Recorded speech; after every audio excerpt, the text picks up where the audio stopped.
नमस्कार दोस्तों, मैं सीए बलजिंदर आपका बहुत बहुत स्वागत करता हूं मेरे इस यूट्यूब चैनल में। दोस्तों, जैसा कि आप में से बहुत से लोग ये जानते होंगे कि 26 जून 2020 को मिनिस्ट्री ऑफ एमएसएमई ने एक नोटिफिकेशन इशू की थी, जिसमें कि बताया गया था कि कैसे आप अपना रजिस्ट्रेशन उद्यम पोर्टल पर कर सकते हैं। जितने भी एमएसएमई हैं वो अपना रजिस्ट्रेशन जो है उद्यम पोर्टल पर कर सकते हैं। और साथ ही साथ इस नोटिफिकेशन में दोस्तों ये भी क्लेरिफाई किया गया था कि जितने भी एमएसएमई जो ऑलरेडी रजिस्टर्ड हैं EM2 के अंदर या UAM के अंदर, उनको भी दोबारा री रजिस्ट्रेशन कराना पड़ेगा इस उद्यम पोर्टल पर। और साथ ही साथ ये भी क्लेरिफाई किया था कि जिन्होंने 30 जून तक अपना रजिस्ट्रेशन करा लिया है EM2 पर या फिर UAM पर, उनका जो रजिस्ट्रेशन है दोस्तों वो वैलिड होगा 31 मार्च 2021 तक। उससे पहले पहले इनको भी रजिस्ट्रेशन कराना पड़ेगा। तो अपनी आज की इस वीडियो में दोस्तों मैं आपको बताऊंगा कि EM1, EM2 या UAM जो है ये क्या है, इनमें क्या डिफरेंस है दोस्तों। लेकिन आगे बढ़ने से पहले दोस्तों मैं आपसे रिक्वेस्ट करना चाहूंगा कि अगर आप मेरे चैनल पर नए हैं तो मेरे चैनल को सब्सक्राइब करें, और अगर आपको वीडियो अच्छी लगे तो इसे लाइक और शेयर करना ना भूलें। चलिए दोस्तों शुरू करते हैं अपना आज का टॉपिक। तो दोस्तों, एमएसएमई डेवलपमेंट एक्ट 2006 जो है इंट्रोड्यूस किया गया था 2006 के अंतर्गत। इससे पहले स्मॉल स्केल इंडस्ट्री थी। अब दोस्तों जो स्मॉल स्केल इंडस्ट्री है, या इसे हम एमएसएमई बोलते हैं, माइक्रो स्मॉल मीडियम इंटरप्राइजेज है, ये इकोनॉमी में बहुत बड़ा जो रोल है वो अदा करते हैं। इन्हीं की वजह से जो है एम्प्लॉयमेंट जनरेशन होती है, इनकी वजह से हमारी इकोनॉमी में बहुत बड़ा कंट्रीब्यूशन होता है, जिसकी वजह से गवर्नमेंट क्या है, इनको वेरियस टाइप ऑफ सब्सिडी या वेरियस टाइप ऑफ गवर्नमेंट की स्कीमें जो इनके ऊपर इंप्लीमेंट होती हैं, जिसकी वजह से जो लोग हैं, जो इंटरप्रेन्योर हैं, वो चाहते हैं कि हम अपने आप को इस जो है एमएसएमई एक्ट के अंदर रजिस्टर कराएं, चाहे वो हमारा उद्यम पोर्टल हो, चाहे वो उद्योग पोर्टल हो, टाइम के हिसाब से जो चेंज होता रहे। तो जिस समय ये एक्ट दोस्तों इंट्रोड्यूस किया गया था, उससे पहले स्मॉल स्केल, जैसे मैंने आपको बताया, SSI होता था। उसके बाद जब ये एक्ट इंट्रोड्यूस किया गया तो एक सिंपल प्रोसेस रजिस्ट्रेशन फॉर्म निकाला गया।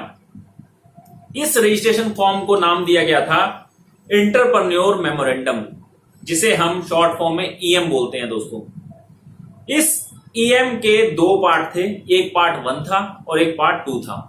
जो पार्ट 1 था दोस्तों वो भरा जाता था प्रोस्पेक्टिव एंटरप्रेन्योर द्वारा। मतलब अगर आप बिजनेस शुरू करना चाहते हो तो आपको पहले EM1 का रजिस्ट्रेशन लेना पड़ेगा, अगर आपको MSME में रजिस्टर्ड होना है तो।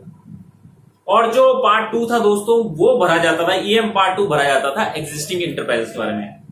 तो पहले हम बात कर लेते हैं दोस्तों EM1 के बारे में।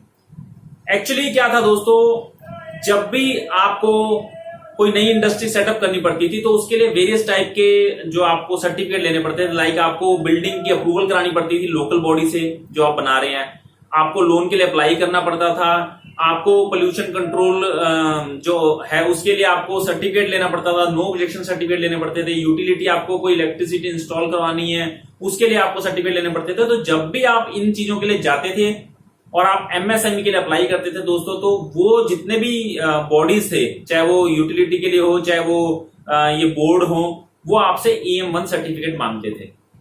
तो इसीलिए दोस्तों EM1 सर्टिफिकेट का रजिस्ट्रेशन कराया जाता था एमएसएमई यूनिट स्टैब्लिश करने से पहले।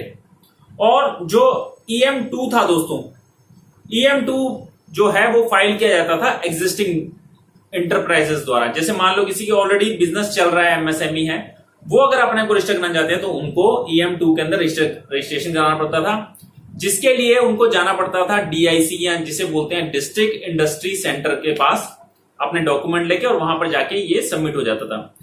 तो दोस्तों ये जो प्रोसेस था ना, ये बहुत ही लेंथी था, बहुत ही मुश्किल आती थी इसको करने के अंदर। इसकी वजह से क्या था, मैक्सिमम जो एंटरप्रेन्योर थे वो इन के लिए अपने आप को रजिस्टर नहीं कराते थे, क्योंकि उनको पता था इसमें बहुत टाइम वेस्ट होता है, बहुत सी प्रॉब्लम आती है, उसको कराना इतना इजी नहीं था। तो गवर्नमेंट ने इस प्रॉब्लम को समझा और इस प्रॉब्लम को दूर करने के लिए उन्होंने एक नया फॉर्म लॉन्च किया, एक नया नोटिफिकेशन लेके आए। ये लेके आए थे दोस्तों 18 सितंबर 2015 को, जिसे कि बाद में बोला गया उद्योग आधार मेमोरेंडम, UAM, उद्योग आधार मेमोरेंडम। जो कि बेस था आपके आधार नंबर पे। सिर्फ एक पेज का सिंपल फॉर्म था जिसमें कोई ज्यादा इंफॉर्मेशन नहीं मांगी जाती थी और ये अप्लाई किया जाता था दोस्तों ऑनलाइन। मैक्सिमम केस में ऑनलाइन अप्लाई किया था। कुछ एक्सेप्शनल केस होते थे जहां पर कि ऑनलाइन एप्लीकेशन में दिक्कत आती थी, तो उसके अंदर क्या होता था, उसमें ये प्रोविजन था कि आप जो है अपने डॉक्यूमेंट लेके आप जा सकते हो, हार्ड कॉपी सबमिट करोगे डीआईसी को, डिस्ट्रिक्ट इंडस्ट्री सेंटर को, जो आपके बिहाफ पे रजिस्ट्रेशन के लिए अप्लाई करेंगे यूएम पोर्टल पर।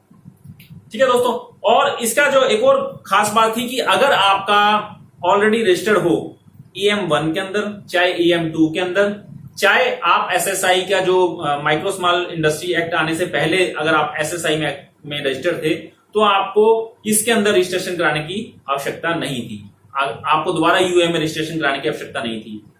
और स्टार्टिंग में दोस्तों ये भी किया गया था कि एक आधार नंबर पर आप एक से ज्यादा यूएम के लिए अप्लाई कर सकते हैं, जिसे कि 2017 में नोटिफिकेशन निकाल के खत्म कर दिया गया। उसके बाद बोल दिया गया कि एक आधार पर सिर्फ एक ही रजिस्ट्रेशन होगा। तो दोस्तों बिल्कुल पेपरलेस जो है ये प्रोसेस थी। इसके अंदर किसी भी तरह के डॉक्यूमेंट नहीं चाहिए होते थे। ये बेस होता था सेल्फ डिक्लेरेशन पे, जो आप डिक्लेयर करोगे उसके बेस पे आपका ये यूएम के अंदर रजिस्ट्रेशन हो जाएगा। लेकिन अगर सेंट्रल गवर्नमेंट को लगता था कि, या उसके किसी ऑथराइज रिप्रेजेंटेटिव को या किसी स्टेट गवर्नमेंट को लगता था कि इनके डॉक्यूमेंट देखने की जरूरत है, तो उस केस के अंदर उनसे जो इंटरप्रेन्योर था उससे डॉक्यूमेंट की डिमांड की जाती थी। तो दोस्तों इस तरह ये 3 रजिस्ट्रेशन थे, जैसे मैंने आपको बताया EM1, EM2 और UAM, जिसे कि अब इस नए पोर्टल में जो अब उद्यम रजिस्ट्रेशन पोर्टल है उसके लिए अब इन सबको हटा दिया जाएगा और 31 मार्च 2021 के बाद सिर्फ उद्यम रजिस्ट्रेशन पोर्टल ही चलेगा। उम्मीद करता हूं दोस्तों आपको इन सब में फर्क समझ आ गया होगा। आज के लिए इतना ही। वीडियो अगर अच्छा लगा हो तो इसे लाइक और शेयर करना ना भूलें। Thank you very much.